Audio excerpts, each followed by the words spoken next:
Captain Marcus Reed stood on the bridge of the Cipher-8, his weathered hands gripping the worn command rail. Through the main view screen, he watched as sleek, modern ships of the Earth Alliance fleet glided past. Their hulls gleamed with fresh paint and new technology.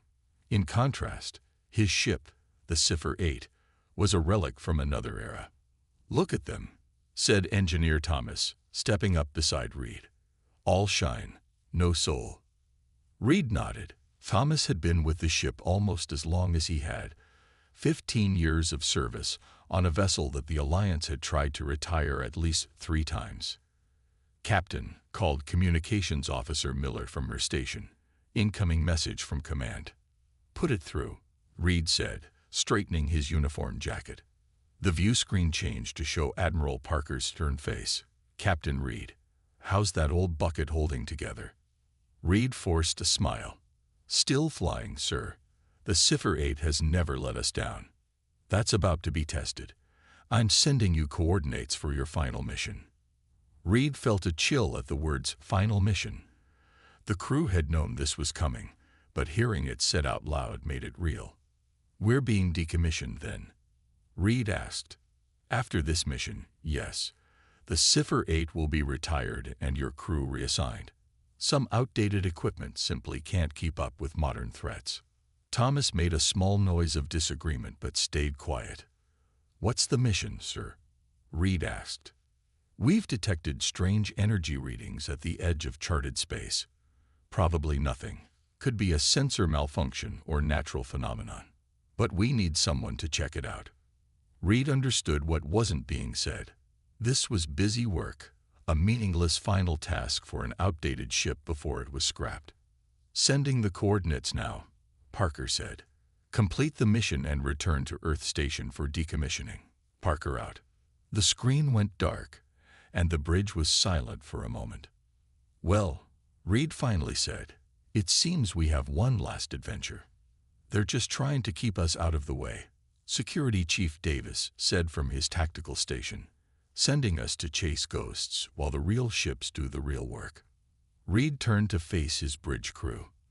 They were all veterans, people who had chosen to stay with the Cipher-8 rather than transfer to newer ships. They had become more like family than colleagues. "Maybe so," Reed said, "but we'll do what we've always done. Complete the mission and prove that experience counts for more than new technology." He turned to the helm. "Officer Bryant, set course for these coordinates.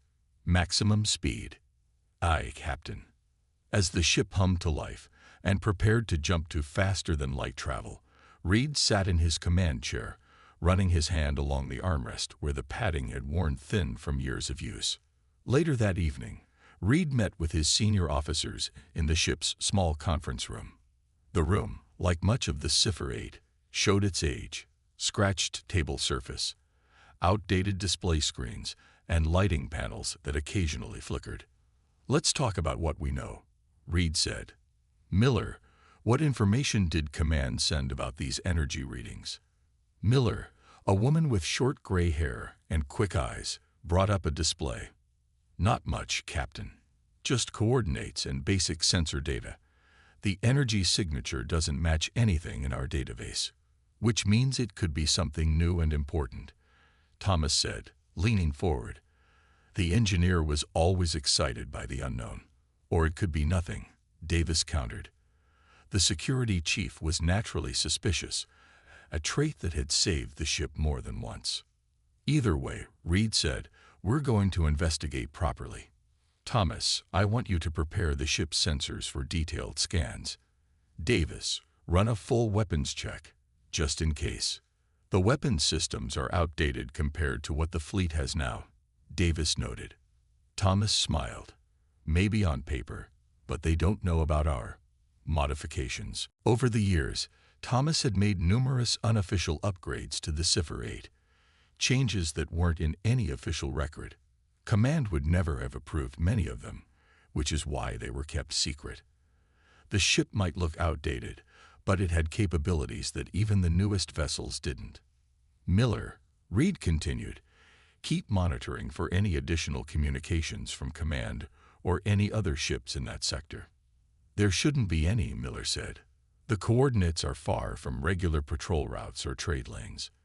Reed nodded slowly. Which makes me wonder why they're sending us all the way out there for what they claim is probably nothing.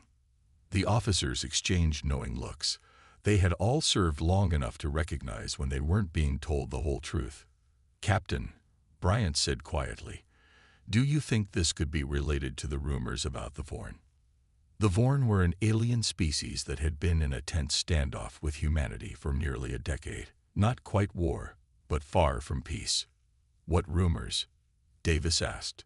I heard from a friend on the Stargazer that there have been unusual Vorn movements near the outer sectors, Bryant explained. Nothing official, just whispers. Reed considered this. It would explain why command is being vague. They don't want to start a panic if the Vorn are up to something.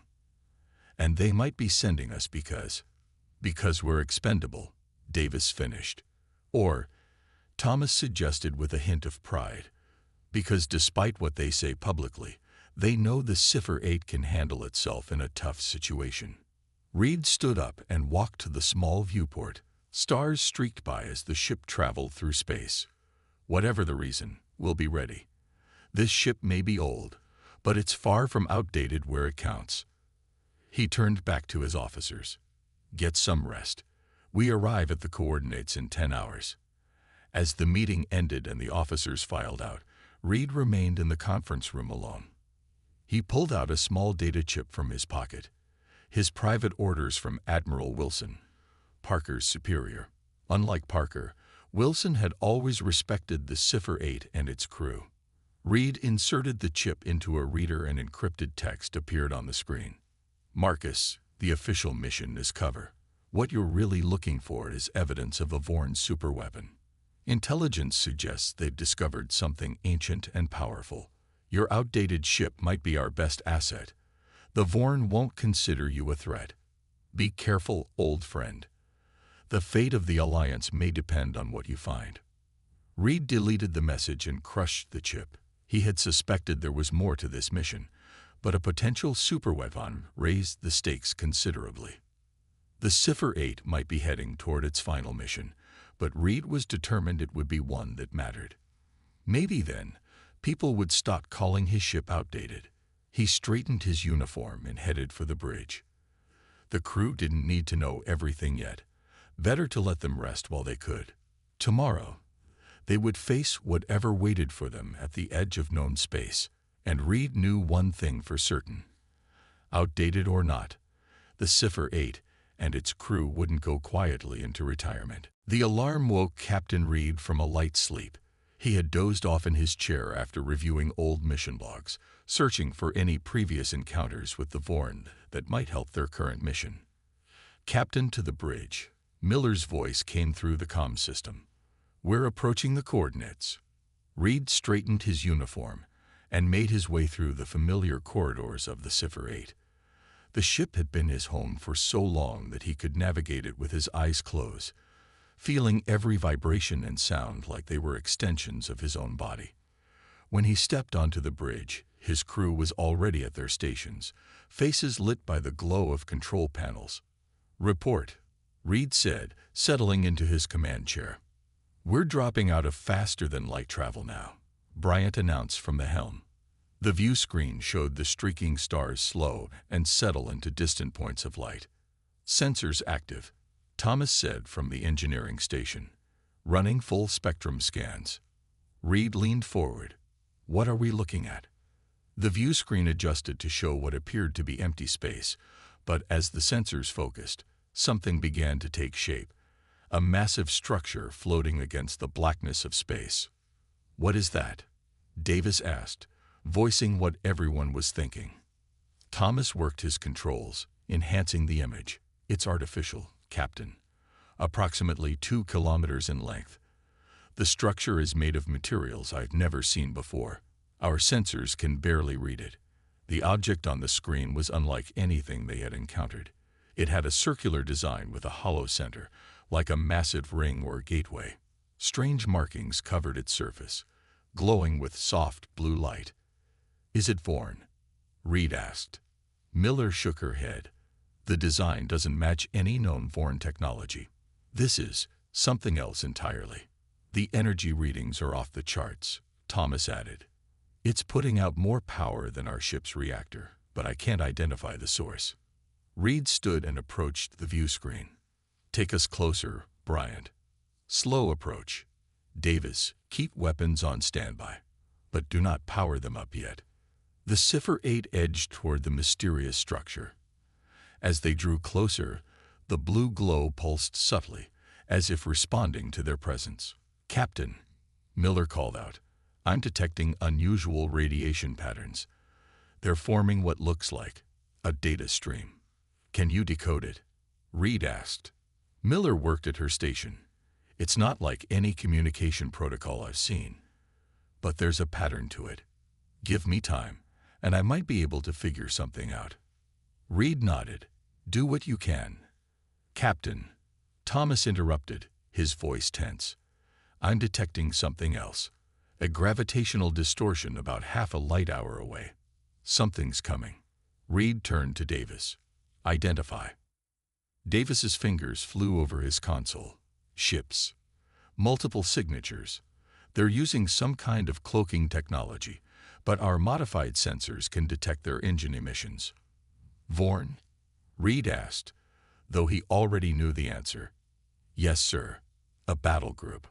1 command ship and at least 6 support vessels. They're heading straight for us. Reed's mind raced. The Vorn were a militaristic species, proud and aggressive. If they were sending a battle group, they clearly valued this strange structure. Time until they reach us? Reed asked. At their current speed, 15 minutes, Bryant reported. Options? Reed looked at his senior officers. We could try to hide behind the structure, Davis suggested. They'll detect us eventually, Miller countered. We could send a message to command, Bryant offered. Thomas shook his head. The nearest Earth Alliance ship is days away. We're on our own. Reed walked a slow circle around the bridge, considering their situation. The Cipher-8 was outgunned and outmatched. Even with Thomas's modifications, they couldn't hope to defeat a Vorn battle group. Captain, Miller said suddenly, I've made some progress with the data stream. It's not a communication. It's more like a doorway. Explain, Reed demanded. The radiation pattern is creating a stable field in the center of the ring structure. It's similar to the theories about dimensional gateways that scientists have been working on for decades. Thomas moved to Miller's station and studied her readings. She's right. This thing isn't a weapon. It's a gateway to somewhere else. Can we use it? Reed asked. Thomas and Miller exchanged uncertain looks. Theoretically, Thomas said, but we have no idea where it leads. 10 minutes until Vorn intercept, Davis announced. Reed faced a decision that would determine not just their fate, but potentially the fate of Earth. If the Vorn captured this technology, they could use it against the Alliance. Miller, can you activate the gateway? Reed asked. I think so, she replied. The data stream contains what appears to be activation sequences. Do it, Reed ordered. Bryant, position us directly in front of the center of the ring. As Miller worked to decode the activation sequence, the rest of the bridge crew watched in silence. The Vorn ships were growing closer by the minute. Captain, Davis said quietly. What are you planning? Reed met his security chief's gaze. Sometimes, the only way out is through. Understanding dawned on Davis's face. You're going to take us through the gateway. It's a risk, Reed acknowledged. But our options are limited. We can surrender to the Vorn, try to fight and certainly lose, or take a chance on the unknown. The old Cipher-8 surprising everyone again, Thomas said with a grim smile. I like it. 5 minutes to Vorn intercept, Bryant reported. They're increasing speed. Miller, Reed asked. I've identified the activation sequence, she replied. Sending it now. The bridge crew watched as the blue glow of the structure intensified. The hollow center began to fill with swirling energy, like water spinning down a drain, but in reverse. Colors that none of them had names for spiraled and danced. It's working, Miller said, her voice filled with awe. "The Vorn are hailing us," Davis reported. "They're ordering us to move away from the structure." No response.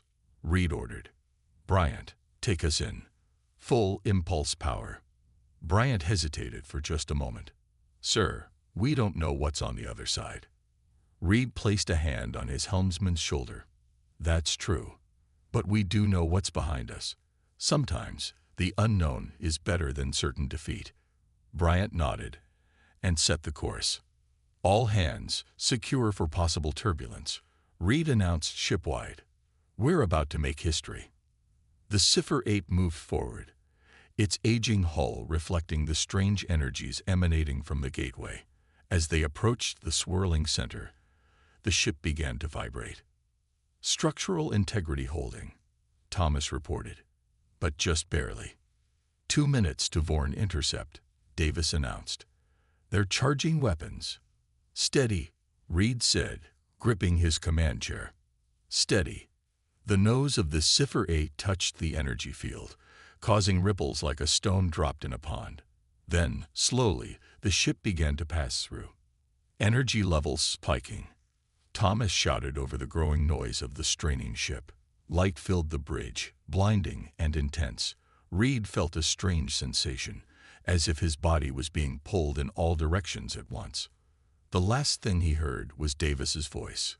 "The Vorn are firing." Then everything went white, and the Cipher-8, the ship they called outdated, disappeared from known space. Admiral Wilson stood at the large window in Earth Alliance Command Headquarters, watching ships come and go from the orbital station. His reflection showed a man with tired eyes and a deeply lined face, the result of 30 years of military service and the weight of countless difficult decisions. "Sir," his assistant said from the doorway, "they're ready for you in the Situation Room." Wilson nodded and straightened his uniform. He had been dreading this meeting since the first report came in 12 hours ago. The Situation Room was filled with high-ranking officers when Wilson entered. Their conversations stopped immediately, all eyes turning to him. "What do we know?" Wilson asked without preamble. Colonel Hayes, head of strategic operations, stood and activated the main display. The Cipher-8 reached its assigned coordinates at 700 hours yesterday. They maintained regular communication until 7:42, when they reported discovering an unknown structure. The display showed the last transmission data from the Cipher-8, including grainy images of a massive ring-shaped object. Their final transmission came at 8:03, Hayes continued. After that, nothing. No distress signal, no debris field, nothing to indicate what happened. The ship simply vanished. "Could it have been destroyed?" asked General Roberts. "Unlikely," Hayes replied. "Even if the ship was completely vaporized, which is beyond any known weapon technology, we would detect energy readings or radiation signatures. There's nothing." "What about the Vorn?" Wilson asked, though he already suspected the answer. Hayes changed the display to show sensor data from a nearby monitoring station. A Vorn battle group was detected entering the area approximately 10 minutes after we lost contact with the Cipher-8. They remained for several hours, then departed. "So they either destroyed our ship or captured it," Roberts said. "If they had captured or destroyed the Cipher-8, they would be broadcasting it across every channel." Wilson countered.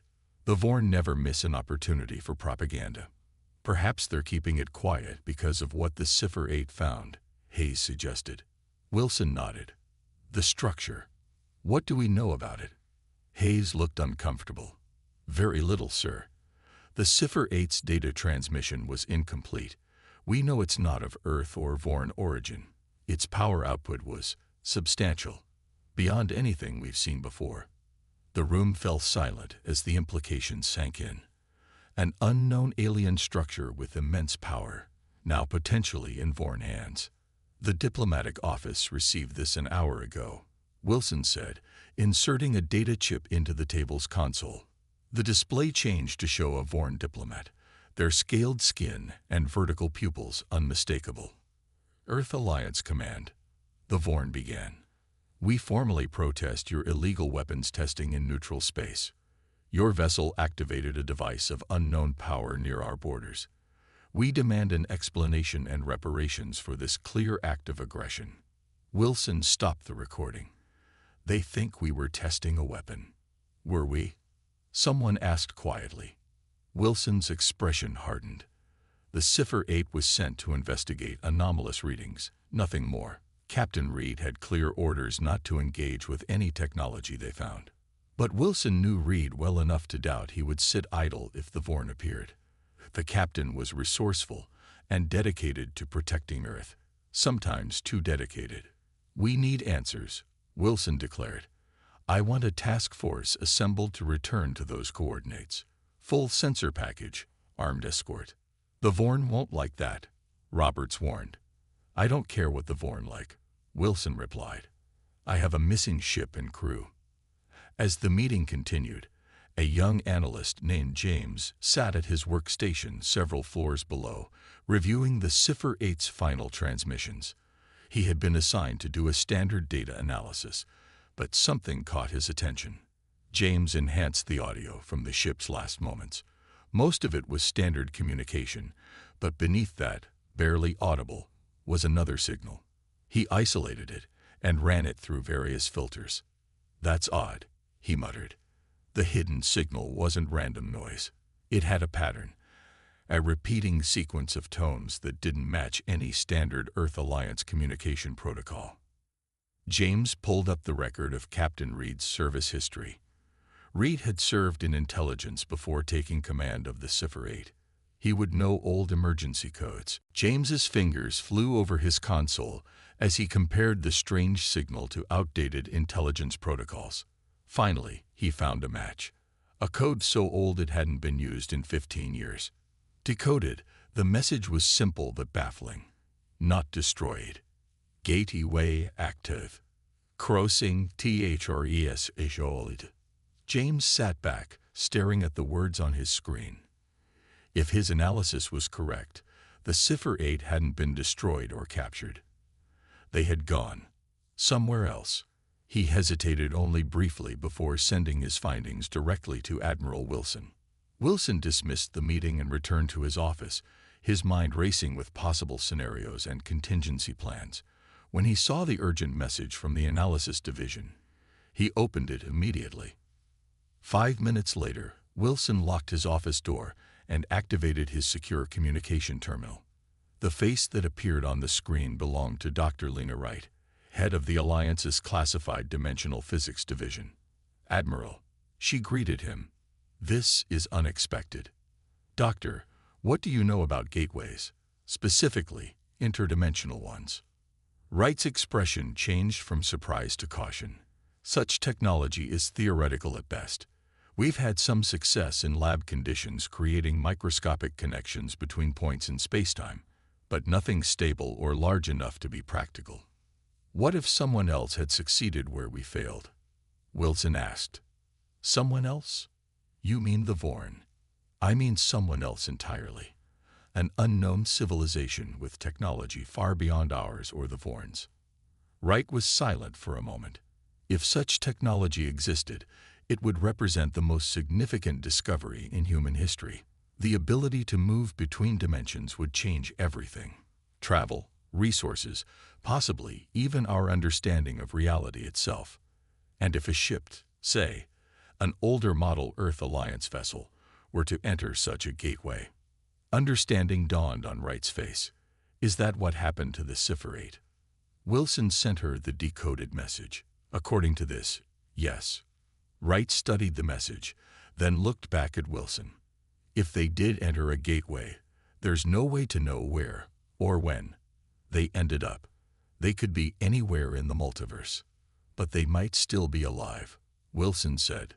Possibly, Wright conceded, but finding them would be like finding a specific grain of sand on all the beaches of Earth. Wilson's expression hardened with determination. Then we'd better start looking. After ending the call, Wilson stood at his window again, looking out at the stars. Somewhere out there, the Cipher-8, the ship everyone called outdated, and its crew might still be alive. traveling through dimensions no human had ever seen before. "Find your way home, Marcus," Wilson whispered to the stars. "And until then, I'll make sure no one forgets about you." He turned and activated his secure terminal again. This time, he would assemble a team, not a standard search and rescue, but a covered operation to investigate the gateway and perhaps, somehow, open a path for the Cipher-8 to return. The ship might be outdated by modern standards, but its crew was among the best the Alliance had ever produced. If anyone could survive the impossible, it was them. Pain was the first thing Captain Reed felt when he opened his eyes. His head throbbed, and a warm trickle of blood ran down his temple. The bridge of the Cipher-8 was dark, lit only by emergency lights and sparking control panels. "Status report," he called out, his voice hoarse. He pulled himself up from where he had fallen next to his command chair. Around him, his crew was slowly regaining consciousness. Thomas was already at his engineering station, working to restore power. "Main power is down," Thomas reported. "Life support is running on emergency backups. Hull integrity is at 82%. "Communications?" Reed asked, looking toward Miller's station. Miller, wiping blood from a cut on her forehead, checked her controls. "Communications are offline, Captain. I can't even tell if the system is damaged or if there's simply nothing to communicate with." "Sensors." Davis had managed to get a partial system working. "Limited function, sir. But what I can see." His voice trailed off. "Report, Davis," Reed insisted. "We're not where we were, sir. The stars are all wrong. Constellations don't match any in our database." Reed moved to look at Davis's display. The security chief was right. The star patterns visible outside the ship were completely unfamiliar. "The gateway," Reed said quietly. "It worked. But where are we?" Bryant asked from the helm, which was now flickering back to life as Thomas rerouted power. More importantly, Miller added, "Can we get back?" Reed had no answers for them yet. "Thomas, focus on repairs. First priority is sensors. We need to know what's out there. Then communications and propulsion." "Already on it, Captain," Thomas replied. "But it's going to take time. Some of the systems were fried by whatever energy field we passed through." Reed nodded. "Everyone else, help Thomas or tend to the injured. We'll regroup in 1 hour." 3 hours later, the Cipher-8 had limped to the shadow of a small moon in an unknown star system. Basic systems were functioning again, though many were running at reduced capacity. The crew had gathered in the conference room to assess their situation. Based on stellar positioning and spectrographic analysis, Davis explained, pointing to a display, "We're still in what appears to be the Milky Way galaxy. However, several star systems that should be there are missing, and others we've never recorded are present." "A parallel dimension," Thomas suggested. "The gateway must have sent us to a reality similar to our own, but with differences." "Is there any sign of Earth?" Reed asked. Davis hesitated. "There's a solar system approximately 15 light-years from our position that matches Earth's sun. But without better sensors, I can't confirm if Earth itself exists there." "What about the gateway?" Miller asked. "Can we find our way back?" "The gateway structure doesn't appear to exist in this location in this dimension," Davis said. "At least not that our sensors can detect." Reed considered their options. With limited fuel and damaged systems, they couldn't travel far. But staying in one place meant risking discovery by whoever or whatever existed in this dimension. "We need more information," Reed decided.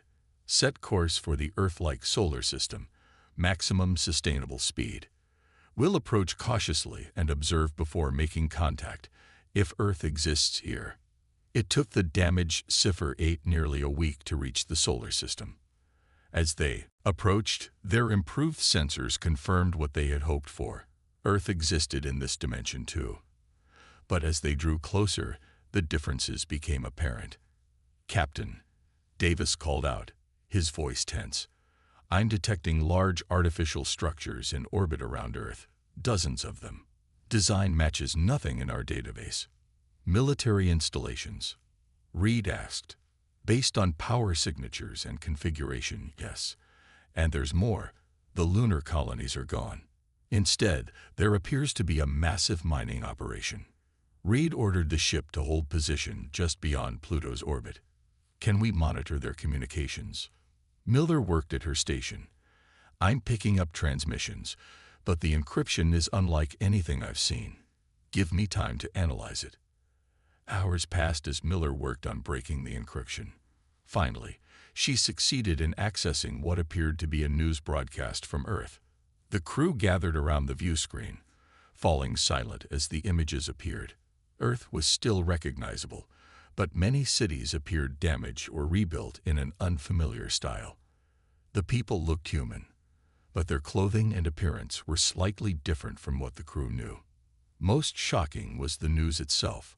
Reports of resistance fighters being captured, of alien governors imposing new restrictions, of humans being relocated for labor assignments. They're occupied, Reed said quietly. Earth is under alien control in this dimension. Can we identify the aliens? Thomas asked. Miller adjusted the feed to show footage of the occupiers. Tall, scaled beings with vertical pupils, unmistakably Vorn, but with subtle differences from the ones they knew. It's the Vorn, Davis confirmed, but not exactly our Vorn. Different evolution in this dimension, Thomas suggested. The same species, but their history took a different path. Reed watched the broadcast with a heavy heart. In their dimension, Earth and the Vorn were locked in a cold war, each side wary, but neither willing to risk open conflict. Here, the war had happened, and humanity had lost. Captain, Bryant said suddenly, I'm picking up a ship approaching our position. It's small, possibly a scout vessel. Have they detected us? Reed asked. I don't think so. Their course seems predetermined, like a patrol route. Reed made a quick decision. Intercept course, minimal power. Let's see who they are without revealing ourselves. The Cipher-8 moved silently toward the approaching vessel.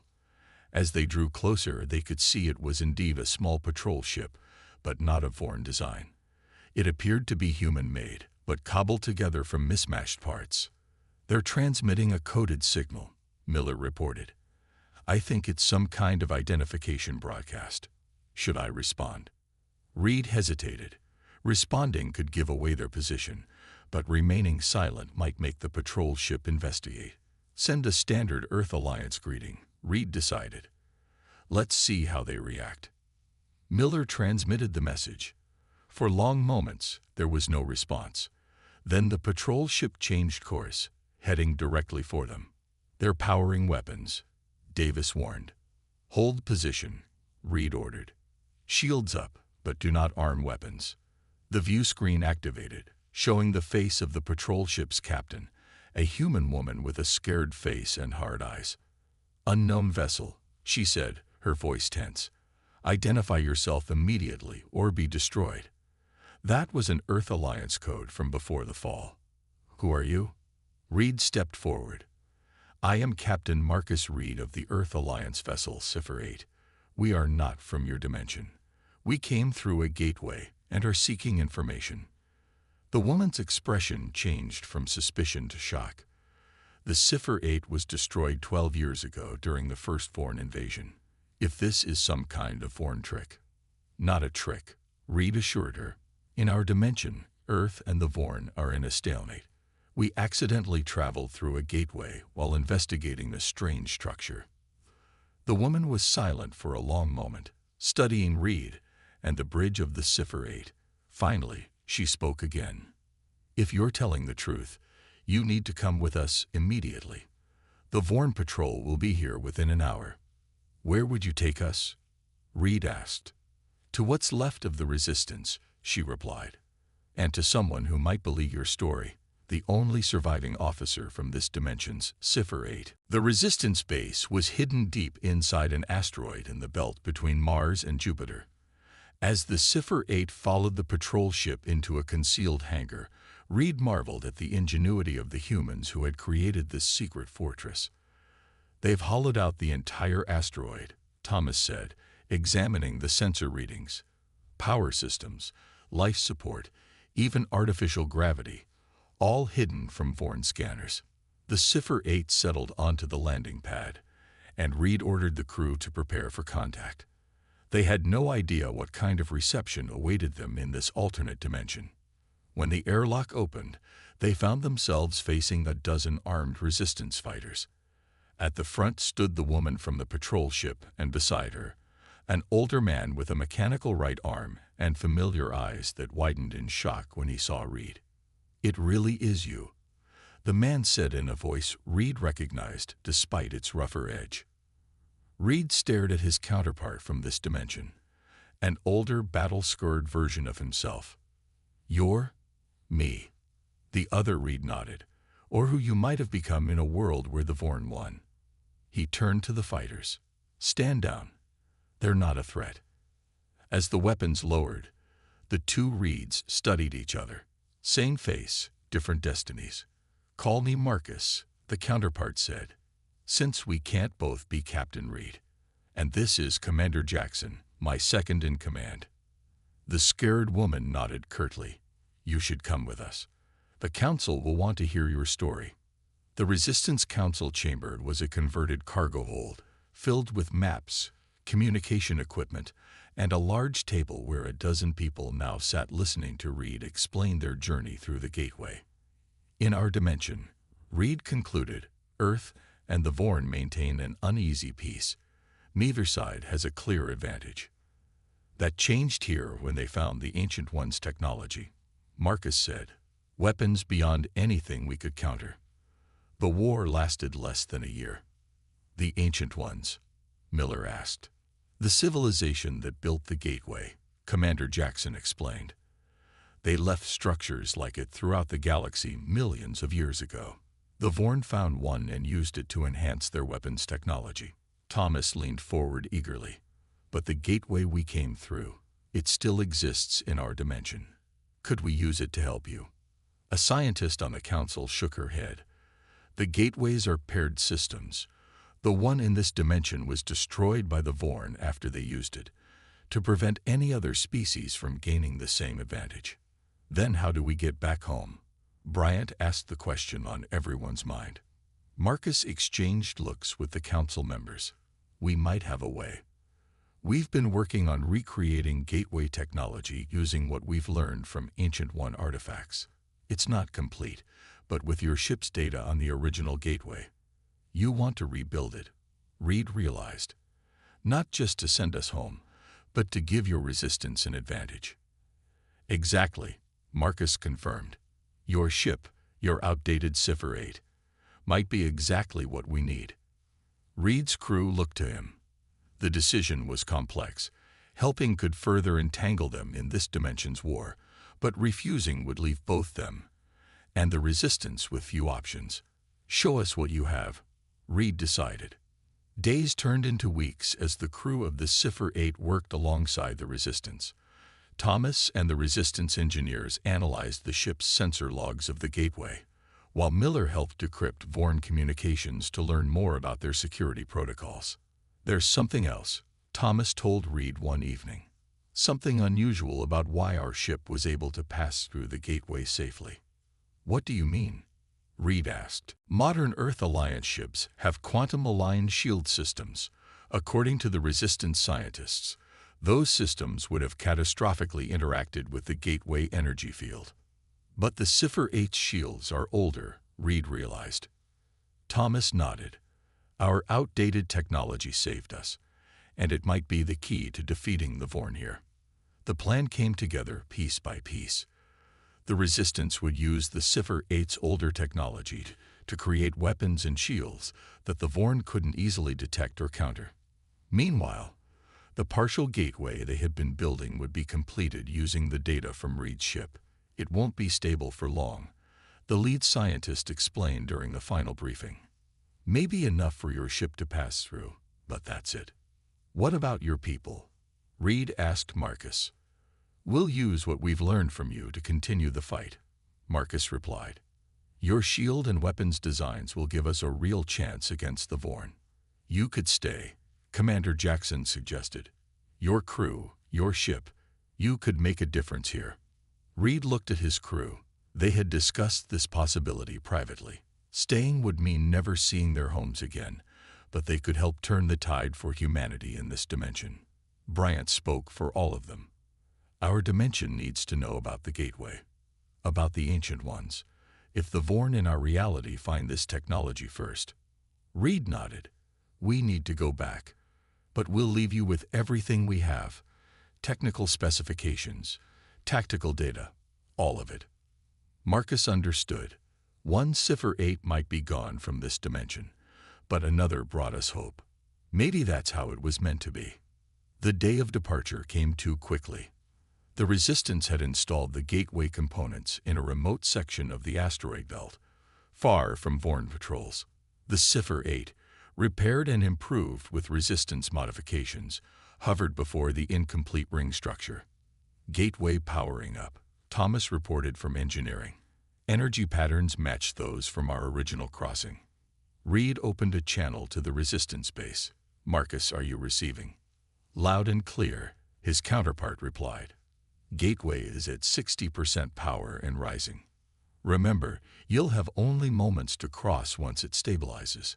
Reed looked around at his crew, now at their stations and ready for the journey home. Whatever happens, it's been an honor to serve with all of you. This mission revealed more than we ever expected, and you've all performed admirably. Vorn ships detected. Davis suddenly called out. 3 cruisers heading this way. They must have detected the gateway power signature. Time to activation, Reed asked. 2 minutes, Thomas replied. The Vorn will be in weapons range in 3. Reed made a quick decision. Marcus, we're going to draw them away from the gateway. Once it's active, we'll circle back. That's cutting it close, Marcus warned. The old Cipher-8 has a few tricks left, Reed assured him. This ship may be outdated, but it still has fight in it. The Cipher-8 accelerated away from the gateway, deliberately letting the Vorn detect them. As expected, the enemy ships changed course to pursue. They're taking the bait, Davis confirmed. Now, Bryant, Reed ordered. Execute pattern Omega. The helmsman grinned as he activated the maneuver they had practiced. The Cipher-8 cut its engines, spun 180 degrees, and fired its afterburners directly at the lead Vorn ship. The unexpected move caused the Vorn vessels to scatter, buying precious seconds. Gateway at full power, Thomas shouted. It's stable. Reed ordered a hard turn back toward the gateway. The swirling energy field had formed in the center of the incomplete ring, their door home. The Vorn are regrouping, Davis warned. Firing range in 30 seconds. All power to engines, Reed commanded. Straight through the middle. The Cipher-8 raced toward the gateway as energy blasts from the Vorn ships began to fill space around them.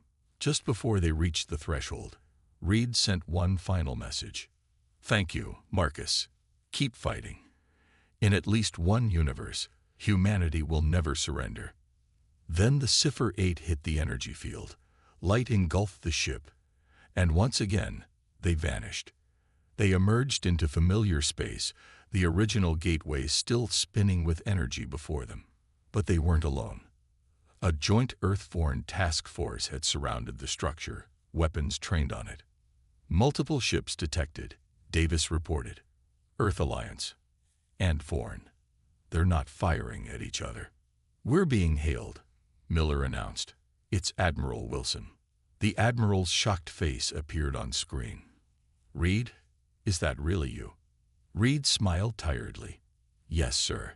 The Cipher-8 is returning to duty, and we have quite a story to tell. As Reed began his report, he realized that the ship once ridiculed as outdated had not only survived the impossible, but had forever changed 2 dimensions. Sometimes, he thought, the old ways still had value, a lesson both humanity and the Vorn would soon learn.